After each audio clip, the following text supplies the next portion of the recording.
Երեկ հունիսի 1-ին ամբողջ համացանցը ողողված էր Փաշինյանի և միևնույն ժամանակ մոդել Անիտա Հարությունյանի ծննդյան շնորհավորանքներով։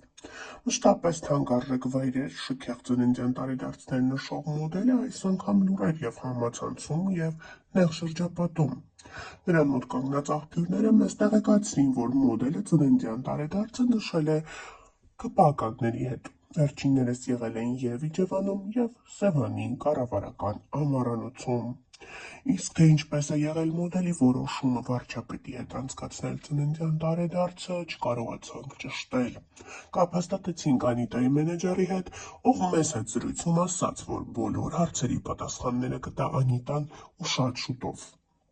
Նկատելի է նաև, որ գերթանկարժեք նվերներ ցուցադրել սիրող, դոլարներն ու միլիոնները նկարել ու ներկայացնել սիրող Անիտան այսօր անգամ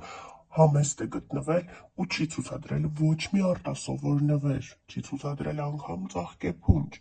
Միգուցե վերջինս որդեգրել է այն քաղաքականությունը, որ երջանկությունը լռություն է սիրում։ Ինչևէ, մեզ մոտ կանգնած աղբյուրները փաստեցին, որ երկու ծնունդ միաժամանակ նշելով ԿՊԱ-ականներն ու Անիտան մի լավ լիցքաթափվել են, իսկ այսօր արդեն անցել են իրենց երկուշաբթի օրվա գրաֆիկին։ Խոստանում ենք գտնել առաջիկայում մանրամասն տեղեկություններ ու տրամադրել ձեզ, մեր սիրելի ընթերցողներ։